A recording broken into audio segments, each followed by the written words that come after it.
जो कांग्रेस ने किया है कि इसी भारत के अंदर एक राज्य ऐसा बना दिया जिसमें भारत के अन्य राज्य के लोग नौकरी नहीं प्राप्त कर सकते, कि कश्मीर की लड़की भारत के किसी अन्य राज्य के मुसलमान लड़के से विवाह नहीं कर सकती। कश्मीर की लड़की पाकिस्तान के लड़के से जब शादी करेगी तो क्या होगा?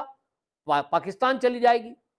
आईएसआई के एजेंट वो कश्मीर की लड़की से शादी करते थे। करें लाइक, लेकिन शेयर इस वीडियो को जरूर करें, क्योंकि इस वीडियो के शेयर होने से कांग्रेस के द्वारा रचे गए षड्यंत्रों की पोल खुलती है कि किस तरह से उन्होंने कश्मीर को भारत से अलग थलग करने के लिए ये धारा 370 और 35 से जो स्थायी तौर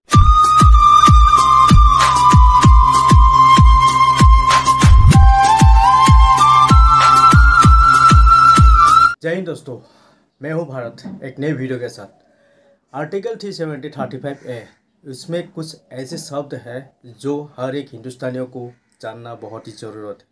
तो प्लीज़ ये वीडियो स्क्रिप्ट ना कर ध्यान से आप लोग देखिएगा, और जितना हो सके आपका मन का विचार क्या है इस कमेंट बॉक्स में आप जरूर बताइएगा। Let's play. सोचिए, ये कांग्रेसी, ये वामपंथी ये कह रहे हैं कि धारा 370-35 से हटाकर मोदी सरकार ने मूलभूत अधिकारों का हनन किया है। लेकिन जो सुनवाई होने के बाद सीजेआई साहब टिप्पणी कर रहे हैं उसको सुनिए ध्यान से। वो कह रहे हैं एक तरह से आर्टिकल 35A जम्मू कश्मीर के लोगों के सारे मूलभूत अधिकारों को छीन लेता था। और उन्होंने कहा कि आप 1954 का आदेश देख सकते हैं जो संविधान के पार्ट 3 पर लागू होता था। इसके चलते राज्य सरकार के तहत रोजगार और अचल संपत्ति खरीदने का मूलभूत अधिकार उन्हें नहीं मिलता था। मतलब कश्मीर के अंदर कोई भी भारत का अन्य नागरिक जमीन नहीं खरीद सकता, वहां सरकारी नौकरी नहीं प्राप्त कर सकता। और यह मूलभूत का अधिकार भारत के संविधान में हर भारतीय को बाबा साहब भीमराव अंबेडकर जी ने संविधान की आर्टिकल 16 के एक भाग में दिया है। बाबा साहब भीमराव अंबेडकर के संविधान को सारा विपक्ष ये सब कोट करते हैं कि बाबा साहब का अंबेडकर, संविधान की हत्या की जा रही है। ये कांग्रेस बार बार इस शब्द का इस्तेमाल करती है, लेकिन इस कांग्रेस ने इस संविधान की हत्या उस दिन कर दी जिस दिन इसमें 35A धारा 370 लागू कर दिया। ये आज सुप्रीम कोर्ट में प्रूव हुआ है। हालांकि अभी फैसला आना बाकी है, लेकिन ये टिप्पणी सीजेआई की ये बता रही है। दूसरा, सीजेआई साहब ने कहा कि देखिए, जैसा मैंने कहा, धारा आर्टिकल 16 सभी नागरिकों के लिए रोजगार के अवसर की समानता की बात करता है, लेकिन आर्टिकल 35 से उसे छीन लेता है।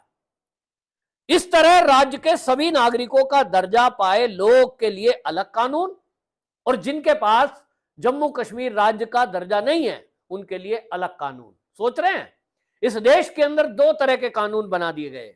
यह हालत है जो कांग्रेस ने किया है कि इसी भारत के अंदर एक राज्य ऐसा बना दिया जिसमें भारत के अन्य राज्य के लोग नौकरी नहीं प्राप्त कर सकते, जमीन नहीं खरीद सकते, फैक्ट्री नहीं खरीद सकते। और कितना गलत उसमें अभी तो आगे आएगा सीजेआई साहब की टिप्पणी के अलावा कि कश्मीर की लड़की भारत के किसी अन्य राज्य के मुसलमान लड़के से विवाह नहीं कर सकती और पाकिस्तान के लड़के से कर सकती है। सोचिए कितनी घिनौनी हरकत है। सोचिए समझिए, एक रणनीति है कि कश्मीर की लड़की पाकिस्तान के लड़के से जब शादी करेगी तो क्या होगा? पाकिस्तान चली जाएगी, और पाकिस्तान चली जाएगी तो पाकिस्तान में जाने के बाद उसका रिश्ता कश्मीर से रहेगा, तो आना जाना उस पाकिस्तानी का कश्मीर में हो जाएगा।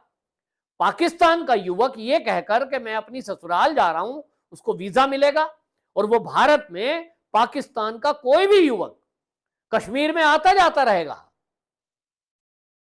और यही चाल थी, और इसी के कारण से पाकिस्तान के आईएसआई के एजेंट वो कश्मीर की लड़की से शादी करते थे, यहां आते थे, घूमते थे, आतंकवाद फैलाते थे। क्योंकि आ गए, उसके बाद आपने लोगों का ब्रेन वॉश किया और उन्हें अपने आतंकवादी टीम में शामिल कर लिया। यही तो खेल चल रहा था। अब ये कितना जरूरी था 370 को हटाना और 35A को हटाना, ये आज सुप्रीम कोर्ट में जब दलीलें हो रही हैं इससे खुलकर सामने आ रहा है। मैं देश के हर नागरिक को कहना चाहूंगा, मैं हमेशा वीडियो में ये चीजें बोलता नहीं हूं कि आप शेयर करें, लाइक करें, मत करें लाइक, लेकिन शेयर इस वीडियो को जरूर करें, क्योंकि इस वीडियो के शेयर होने से कांग्रेस के द्वारा रचे गए षड्यंत्रों की पोल खुलती है कि किस तरह से उन्होंने कश्मीर को भारत से अलग थलग करने के लिए ये धारा 370 और 35 से जो स्थायी तौर पर लगाई गई थी उसको स्थायी कर दिया। अस्थायी लगाई गई धारा स्थायी लगा दी। कपिल सिब्बल दलील दे रहे हैं कि साहब कश्मीर का तो अलग कानून था, अलग संविधान था, क्योंकि ये अलग रियासत थी, और जब रियासत ये भारत में मिल गई तो कानून अलग नहीं हो सकता, कानून कश्मीर का कश्मीर पे लागू पहले वाला ही रहेगा। इस पर भी दलील हुई है। इस पर सॉलिसिटर जनरल जो सरकार की तरफ से प्रस्तुत हुए, उन्होंने कहा कि भारत के अंदर जितनी भी रियासत थी उसमें से अधिकांश ने जब ये मर्जर किया है, और उन्होंने क्या किया कि रियासतों के मर्जर एग्रीमेंट पर जो हस्ताक्षर किए हैं, उसके कारण जो उनके कानून थे उन रियासतों के, जो उनका रियासत का संविधान था, वो भारत के ही मूल संविधान का सब ऑर्डिनेटर बन गया। अब सब ऑर्डिनेटर है, उनको समाहित किया गया है क्योंकि उनको मेंबर के तौर पर संविधान सभा में शामिल किया गया था जो रियासतदार थे। अब कश्मीर के रियासतदार ने अगर हस्ताक्षर नहीं किए तो ऐसी कश्मीर खाली अकेला नहीं था, ऐसे भारत के अंदर और भी रियासत थी जिन्होंने इस मर्जर पर हस्ताक्षर नहीं किए, लेकिन उसके बावजूद भी क्योंकि वो संविधान सभा के सदस्य थे, इसके कारण जो भारत का संविधान बना, ये माना गया है कि उनके सहयोग, उनके विचार विमर्श के बाद ही बनाया गया है।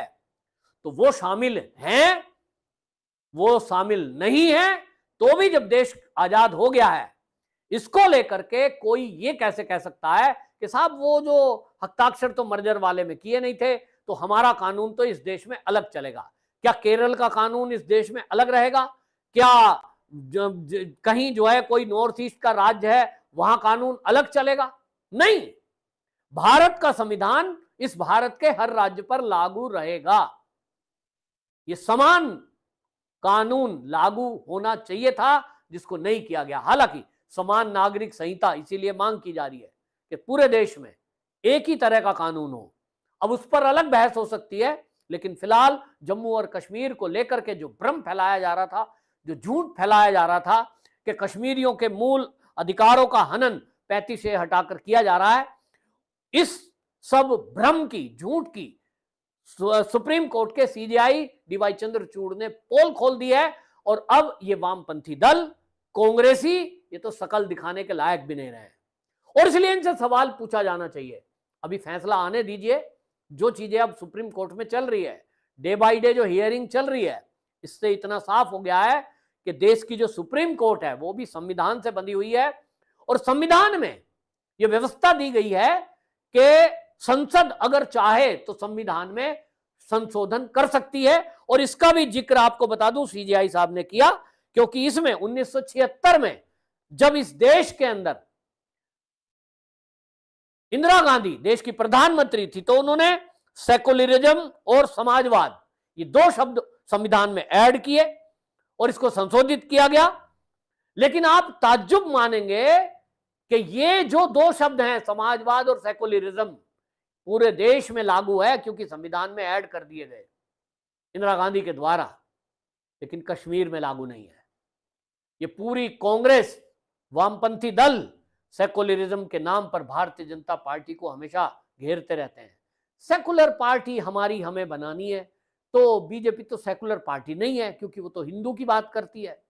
तो भाई आप जो जम्मू कश्मीर की राजनीति कर रहे हो, आपने जो वहां सेकुलर शब्द नहीं जोड़ने दिया गया, तो आप बताइए क्या आपने एक विशेष धर्म के लोगों के नाम पर राजनीति नहीं करी? भारतीय जनता पार्टी कभी नहीं कहती कि हम हिंदुओं की पार्टी हैं, लेकिन बगैर नाम लिए धर्म के और पंथ के जो जम्मू और कश्मीर की पार्टियां हैं, उन्होंने ये सेकुलरिज्म शब्द, समाजवाद शब्द वहां लागू नहीं होने दिया गया।